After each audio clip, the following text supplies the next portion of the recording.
নমস্কার বন্ধুরা, আশা করছি তোমরা সবাই খুব ভালো আছো। আমরাও ভালো আছি। আর আজকে সকালবেলা থেকে ভিডিওটা শুরু করলাম একদম ব্রেকফাস্ট বানানো দিয়ে।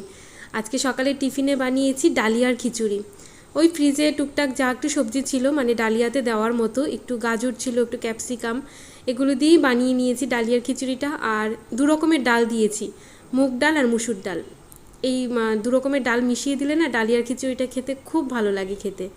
সূর্যকে একটু খিচুড়িতে একটু কিশমিশ দিয়ে দিয়েছি, ও খেয়ে তারপর কিন্তু স্কুলে বেরিয়ে গেল। ওকে টিফিনে বানিয়ে দিয়েছি আজকে এগ রোল। আর ওয়েদারটা এত বাজে কি বলবো, কি মারাত্মক রকমের রোদ উঠেছে, আবার হঠাৎ হঠাৎ না বৃষ্টি থেমে যাচ্ছে। তো এর জন্যই না মানে এত গরম, যখন রোদ উঠছে তখন একটা মানে সাংঘাতিক রকমের গরম পড়ছে। তো এদিকে দেখো আমি জামা কাপড়গুলো বাইরেই মেলে দিচ্ছি, কারণ মানে খুব বেশিক্ষণ তো রোদটা থাকছে না, এর জন্য বাইরেই মেলে দিচ্ছি। কারণ ছাদে তো আমাদের টিনের শেড দেওয়া হয়ে গেছে, তো যখন আবার বৃষ্টি নামবে তখন ছাদেই দিয়ে আসবো, তখন আর বারবার যাওয়া আসা করতে পারবো না। এর জন্য ভাবছি এখন যেহেতু বাইরে ভালো রোদ আছে বাইরেই দিয়ে দিই। আর ঘরে গিয়ে আরও কয়েকটা জামা কাপড় মেশিনে ঢোকাবো। এই দেখো ঘরে চলে আসলাম। সূর্যর বাবার কতগুলো জামা কাপড় আছে, এগুলো তো আলাদা কাচি, এগুলো আর মানে বাড়ির জামা কাপড়ের সাথে একসাথে দিই না। আর একটা শার্ট আছে, সেটা দেখলাম একটু বেশি নোংরা হয়েছে, এর জন্য ওটাকে একটু গরম জলে আলাদা ভেজাবো, ভিজিয়ে কলারটা একটু ডলে তারপর মেশিনে দেবো। না তো ওই জামার কলারের যে নোংরা দাগটা, সেটা কিন্তু মেশিনে মানে পুরোপুরি ভালোভাবে উঠতে চায় না। উঠে যায় কিন্তু তাও একটুখানি মানে মনে একটু খুঁতখুত থাকে, এর জন্য একটু মানে ডলে দিই আলাদা করে, তারপর কিন্তু দিলে পরিষ্কার হয়ে যায় সুন্দর। তো ওই দেখো শার্টটা আমি আলাদা করে রাখলাম, আর যা যা জামা কাপড় ছিল এগুলো সব ঢুকিয়ে দিচ্ছি। ততক্ষণে গিজারে একটু গরম জল হয়ে যাবে, আমি ওটাকে ভিজিয়ে তারপর মেশিনে দেব। এরপর দেখো মেশিনটাও চালিয়ে দিলাম একটু পরেই। বাড়িতে এত চারিদিকে জামা কাপড় হয়ে গেছিলো সূর্যের বাবার এদিক সেদিক, তো এগুলো সবকটাই কিন্তু দিয়ে দিলাম। আর তারপর রান্নাটাও সেরে নিয়েছি, সেগুলো আর তোমাদেরকে কিছুই শেয়ার করা হয়নি, কারণ ওই বাইরের কাজ করছি তো, একদিকে ক্যামেরা সেট করে রান্নাঘরে বারবার রান্না দেখালে আমার আরও অনেক দেরি হয়ে যেত। এর জন্য ভাবলাম যে রান্নাটা করে নিই, তারপর একবারে দুপুরে খাওয়ার আগে তোমাদের দেখাবো। তো এখন আমি ঘর মুছবো, তার আগে ঘরটা ঝাড় দিয়ে নিচ্ছি ভালো করে। আর তোমাদেরকে তো এর আগে 2-3টে ভিডিও আগে দেখিয়েছিলাম যে আমার শাশুড়ি মা চলে গেছে গুজরাট।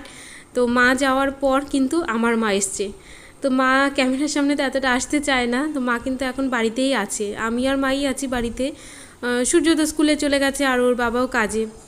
তো মা ওইদিকে মার মতো কিছু ঘর পরিষ্কার এগুলো মা সবসময় করতে থাকে, তো সেগুলো আর মা ক্যামেরায় দেখাতে চায় না, আর আমারও আর এতটা সম্ভব হয়ে ওঠে না বারবার ক্যামেরা নিয়ে নিয়ে ঘোরানোর। আর আমাদের এই বেডরুমের দেখো এই দরজাটার না যে নিচে ওই থাকে না, যেটা দিয়ে ওই হাওয়াটাও আসলে আটকে রাখে, কি বলে ওটাকে নামটা জানি না, তো ওটা কিন্তু ভেঙে গেছে। তো এর জন্য দেখো এরকম কাঠটা দিয়ে রাখি, না তো যখন তখন হাওয়া আসে না মানে দরজাটা বন্ধ হয়ে যায়, বাড়ি খায় আর বন্ধ হয়ে যায়। তো যতদিন ওটা কেনা না হচ্ছে ততদিন এইভাবেই চলবে।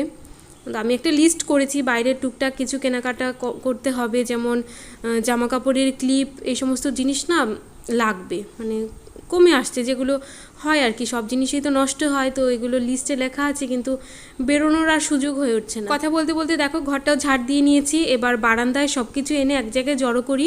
আর তারপর দেখো একটা ক্যারি ব্যাগের মধ্যে কিন্তু আমি নোংরাগুলো সব জমিয়ে রাখি, জমিয়ে আমি ডাস্টবিনে রেখে দিই। তারপর যখন আবার অনেকগুলো হয়ে যায়, ডাস্টবিনটা মানে ভর্তি হয়ে আসে, তখন কিন্তু ফেলে দিয়ে আসি। এটা আমি কদিন পরপর করি, রোজ তো করি না, রোজ আমি ডাস্টবিনে রেখে দিই, ওই শুকনো যে প্লাস্টিক বা ঘরের ধুলোবালি যাই থাকে না কেন ডাস্টবিনেই রেখে দিই। এরপর দেখো ঘরটাও মুছে নিচ্ছি। ঘরটা কিন্তু আমি আজকে একটুখানি ওই ইজি দিয়ে মুছি, মাঝে মাঝে শ্যাম্পু দিয়েও মুছি, কোনো দিন বা লাইজল দিয়ে মুছি। তো ইজি দিয়ে মুছলে না আমি দেখি মানে বেশি সুন্দর হয়, যেরকম আমাদের যে তোলা জামা কাপড়গুলো ইজি দিয়ে যেমন পরিষ্কার করা হয়, তো পাথরের ঘর, তো পাথরের ঘরে না ইজি দিয়ে মুছলেই আমার মনে হয় মানে বেশি দিন কালারটা স্টে করে, কারণ এতে তো কেমিক্যালস এতটা দিলে কিন্তু দিন দিন মুছতে মুছতে কিন্তু একটা যে মানে রঙটা নষ্ট হয়ে যায়। তো এর জন্য আমি কিন্তু ইজিটা দিয়ে মুছি, ইজি দিয়ে মুছলে কিন্তু খুব বেশি একটা মানে ঘরের গ্লেজটার ক্ষতি হয় না। আর তারপর দেখো আমাদের ওই 2টো ঘর মোছা হয়ে গেছে। সকালবেলায় তো ঠাকুর ঘরের অর্ধেকটা ঘর তো আমি সকালবেলায় মুছে ফেলি, কারণ ঠাকুরের কাজ করার সময় তখন মুছতেই হয়, আর বাকি অর্ধেকটা ঘর মার ঘরটা মুছেছি। আর তারপর আমাদের ঘর মুছে এবার কিন্তু ড্রয়িং রুমটা মুছে নিচ্ছি। এই ঘরগুলো মুছতেও কিন্তু আমার বেশ অনেকটা টাইম লেগে যায়, কারণ যেহেতু বড় বড় ঘর, আর আমাদের এই ড্রয়িং রুমটার ঘরটা তো মাঝখানটা অনেকটাই ফাঁকা, অনেকটাই বড়, তো এই ঘরগুলো কিন্তু মুছতে একটু সময় নিয়ে মুছি। আর রান্নাঘরটা আমি আলাদা মুছি, কারণ রান্নার পর ওই দিকে আমি হাত দিয়ে মুছি, ওইটা মানে স্ট্যান্ড দিয়ে এখন আর মুছি না, কারণ রান্নাঘরে তেল কাশিটা আবার না তো সব জায়গায় চলে আসবে। আর দেখো সব ঘর মোছার পর লাস্টে কিন্তু আমি বারান্দাটা মুছে একবারে জল ঢেলে চলে আসি। আর তারপর দেখো বন্ধুরা স্নানও করে নিয়েছি, আর তারপর পুজো দিয়ে নিচ্ছি। এখন সূর্য তো আগে স্কুল ছিল মর্নিং, তোমরা দেখেছোই আমার আগের ভিডিও যারা দেখেছো। এখন কিন্তু ডেতে হয়ে গেছে, তো ডেতে হওয়াতে কিন্তু বেশ সুবিধাই হয়েছে। যদিও মর্নিংয়ে স্কুল থাকলে একটু তাড়াতাড়ি ঘুম থেকে ওঠা হয়, কিন্তু তখন কিন্তু প্রচণ্ড পরিমাণে তাড়াহুড়ো থাকে। আর এখন কিন্তু দেখো সূর্যকে স্কুলে ধরো 11টায় আমি ওকে গাড়িতে উঠিয়ে দিয়ে আসি, বাড়ির সামনেই কিছুটা কাছেই গাড়িটা আসে, একটুখানি শুধু এগিয়ে যেতে হয়। আর তারপর এসে কিন্তু পুরোটা টাইমই কিন্তু ফাঁকা, এর মধ্যে কিন্তু আমি ঘরের সমস্ত কাজ করে ফেলি। তো দেখো পুজোটাও এখন একটু মন মতো দিতে পারছি, কারণ ওকে তো আমি টিফিনে কিছু না কিছু বানিয়ে দিচ্ছি, ও মানে দুপুরের খাওয়াটা স্কুলেই হয়ে যাচ্ছে। আজকে যেমন এগরোল করে দিয়েছি, তো এগরোলটাও কিন্তু আমি মানে হেলদিভাবেই করে দিই, যেমন আটা দিয়ে আমি একটুখানি গাজর কুচিও দিয়েছি তার মধ্যে। তো আমি আমার মতো করে দিই, যেন মানে ওর পেটটাও ভরে, খেতেও স্বাদ হয়, আবার মানে শরীরের জন্য যেটা ভালো হয়। তো এরপর দেখো আমি ঠাকুরের বাসনটা তো সকালে মেজে রেখেছিলাম, তো অনেকক্ষণ যেহেতু হয়ে গেছে, মানে আমাদের যেমন বাসন অনেকক্ষণ আগে মাজলে খাওয়ার আগে একটুখানি ধুয়ে ধুয়ে ঠাকুরকে দিই, তো সেরকম কিন্তু ঠাকুরের বাসনগুলো যদি আমি আগে মেজে রাখি, তো ঠাকুরকে দেওয়ার আগে কিন্তু একটু আমি ধুয়ে তারপর কিন্তু ঠাকুরকে দিই। আর যখন পুজো দেওয়ার আগে ঠাকুরের বাসন মাজি, তখন কিন্তু আর আলাদা করে ধুই না, তখন তো একবারে কল থেকে ধুয়েই নিয়ে আসি।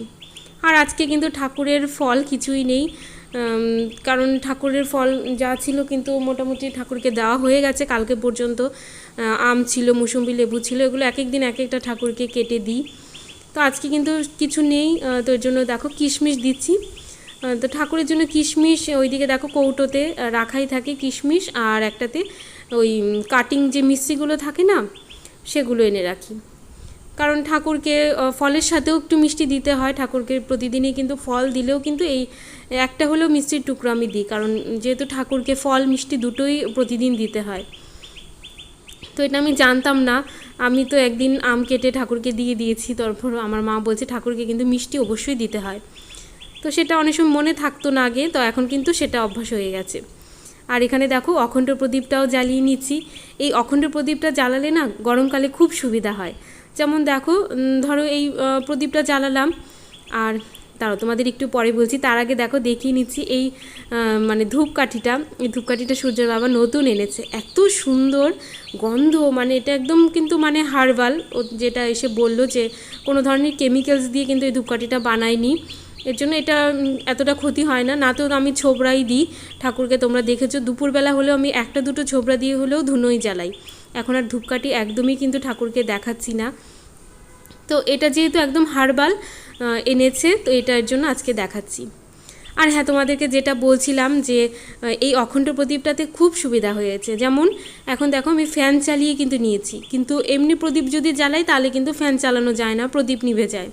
কিন্তু এই অখণ্ড প্রদীপটা কিন্তু খুব কাজে আসছে। মানে এত গরমে তো ঠাকুরের সামনে ধরো একটু বেশিক্ষণ বসে ঠাকুরের প্রার্থনা করলাম, এখন যেমন গীতা পড়ছি, তো এত গরমে তো বসে থাকা যায় না, তো এখন ফ্যানটা চালিয়ে নিলে আর এই অখণ্ড প্রদীপটা জ্বালিয়ে নিলে খুব সুবিধা হয়। ঠাকুরের আসনের মধ্যেই আমি এই গীতাটা রেখে দিই, যখনই ইচ্ছা হয়, মানে যেদিন একটু হাতে সময় থাকে তখন কিন্তু গীতা পড়ি। গীতাটা পড়লে সত্যি মনের মধ্যে একটা আলাদা একটা শান্তি পাওয়া যায়। আর এদিকে মারও স্নান হয়ে গেছে, আমারও পুজো দেওয়া কমপ্লিট। তারপর কিন্তু এখন দুপুরবেলা খেতে বসবো আমি আর মা। তার আগে তোমাদেরকে খাবারগুলো দেখিয়ে দিচ্ছি আজকে। তো এটা হলো পাতলা মুসুর ডাল, মেথি আর রাঁধুনি ফোড়ন দিয়ে। যেহেতু আজকে আর আম বা আমরা কিছুই নেই, মানে টক ডাল করার মতো, যদিও আমার টক ডালটা খেতে বেশি ভালো লাগে এই গরমের মধ্যে, তো এর জন্য কিন্তু এরকম মেথি আর রাঁধুনি ফোড়ন দিয়ে। আর এটা হলো পনির, ঝিঙে আর আলু দিয়ে পনিরের তরকারি, এটাও কিন্তু খুব ভালো লাগে খেতে। শুধু আলু দিয়ে পনিরটা না আমার মানে এতটা ভালো লাগছে না এখন আর খেতে, তো ঝিঙেটা থাকলে কিন্তু একটু সবজিটাও খাওয়া হয়। আর এখানে দেখো দুটো থালা আমি ধুয়ে রেডি করে রেখেছি। আর এটা কিন্তু বন্ধুরা একদম বিকেলবেলার ভিডিও। এখানে আমি একটু বিকেলবেলার জন্য টিফিন বানাচ্ছি। সূর্য তো স্কুল থেকে চলে এসেছে, স্কুল থেকে এসে ওকে একটু আম কেটে দিয়েছিলাম, তো ওটা খেলো। আর এখন একটু টিফিন বানাচ্ছি। দেখো চাউমিনটা আমি সেদ্ধ করে এখানে রেখে দিয়েছি, দেখো কতটা ঝরঝরে আছে। একটু নুন আর একটু তেল দিয়ে সেদ্ধ করেছিলাম, আর ঠান্ডা জল দিয়ে ধুয়ে নিয়েছি। আর এখানে দেখো পেঁয়াজ কুচিয়ে নিয়েছি, আলু আছে, তো আলু আর পেঁয়াজটা আমি একটু ভাজা ভাজা করে নিচ্ছি, মোটামুটি হয়েই গেছে। এবার কিন্তু আমি দেখো চাউমিনটাও দিয়ে দিচ্ছি, আলুটা পেঁয়াজটা সেদ্ধ হয়ে গেছে, মানে আলুটা সেদ্ধ হয়ে গেছে। এবার একদম চাউমিনটা দিয়ে দিচ্ছি, দেখো কতটা ঝরঝরে। আর ডিমটাও কিন্তু আমি আগেই ঝুড়ো করে রেখেছিলাম, এবার ডিমটাও দিয়ে আর নুনটা স্বাদ মতো দিয়ে চাউমিনটা বানিয়ে নিচ্ছি। আর আজকে চাউমিনটা কিন্তু আমি মানে হলুদটাও একদমই কম দিচ্ছি, ওই হলুদ ছাড়া চাউমিন খেতেই না বেশি ভালো লাগে। আর সূর্যর বাবাও কিন্তু কাজের থেকে চলে এসেছে, ওকেও এটা দেবো। তো আমাদের 3 জনের মতো করে বানিয়ে নিয়েছি। মা তো আমিষ খায় না, তোমরা জানোই তো, এর জন্য আর মাকে দিতে পারছি না। তো আরেকদিন মার জন্য মানে সবার জন্যই নিরামিষভাবে করব, সেদিন মাকে করে দেব, সেটা সকালবেলায় করব, মা রাতে এগুলো কিছুই খায় না। তো বন্ধুরা, আজকের ভিডিওটা কিন্তু আমি এখানেই শেষ করছি। আশা করছি আজকের ভিডিওটা দেখতে তোমাদের ভালো লেগেছে। যদি ভিডিওটার কিছু ভালো লেগে থাকে প্লিজ তোমরা একটা লাইক করে দিও আর চ্যানেলটিকেও সাবস্ক্রাইব করে দিও। সবাই খুব ভালো থাকবে, সুস্থ থাকবে আর হাসি খুশি থাকবে। আবার দেখা হবে আরেকটা সুন্দর ভিডিও নিয়ে। টাটা বন্ধুরা।